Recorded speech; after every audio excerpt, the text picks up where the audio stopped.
ప్రేమ ప్రతిఫలాన్ని కోరదు. తల్లిది ప్రేమ, తండ్రిది ప్రేమ, భర్తది ప్రేమ, గురువుది ప్రేమ.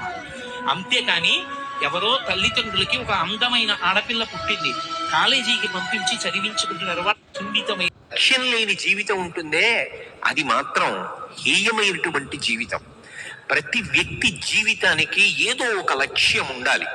నేను జీవితంలో ఇది సాధిస్తాను అన్న ఒక లక్ష్యాన్ని పెట్టుకోవాలి. లక్ష్యాన్ని పెట్టుకుని వదిలిపెట్టేయడం గొప్ప కాదు. నేను కలెక్టర్ అవుతాను అనుకుని వదిలిపెడితే కలెక్టర్ అవడం. నేను ఒక డాక్టర్ అవుతాను అనుకుని వదిలిపెట్టేసిన వాడు డాక్టర్ అవడు.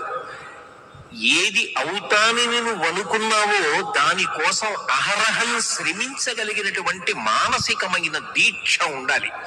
ఈష అంటారు సంస్కృతంలో. అంటే నువ్వు ఏది అవ్వాలనుకుంటున్నావో దానికోసం చిత్తశుద్ధితో నువ్వు ప్రయత్నం చెయ్యాలి. ఆ ప్రయత్నమునందు అత్యంత విలువైనది ఏది అంటే కాలము. కాలము యొక్క విలువ లెక్క కట్టడం ఎవరికీ సాధ్యం కాదు. అమ్మా నీ కటాక్షము కావాలి అని అడుగుతారు. ఆ తల్లి అనుగ్రహం దేని చేత వర్షింపబడుతుంది అంటే ఆమె యొక్క కటాక్షము చేత. అంటే ఆమె కడగంటి చూపు చాలు ఎంతటి ఐశ్వర్యాన్నైనా ఇచ్చేస్తుంది. వాళ్ళెవరో తప్పు చేశారు, తప్పు చేశారని కోప్పడే ముందు నువ్వెప్పుడూ తప్పు చేయలేదా?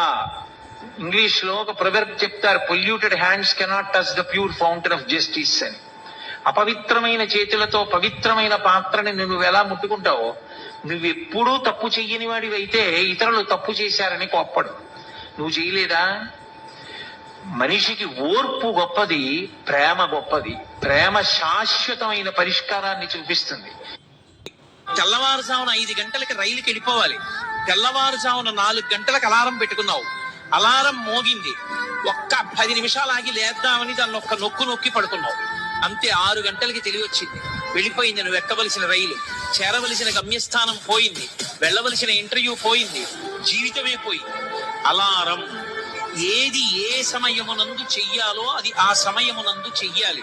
అలా చెయ్యగలగడం అందరి యొక్క కర్తవ్యం. ఏది ఎక్కడ వదిలేయాలో అక్కడ వదిలేయాలి. అలా వదిలేస్తేనే గొప్ప తప్ప పట్టుకోకూడదు. కోపం కూడా అంతే. మనం చెప్పు చేతలలో ఉందా లేదా, అది మనని పట్టేసుకోకూడదు. మనం దాన్ని ఎంతసేపు పట్టుకోవాలో అంతసేపు పట్టుకుని కార్యం సాధించాలి.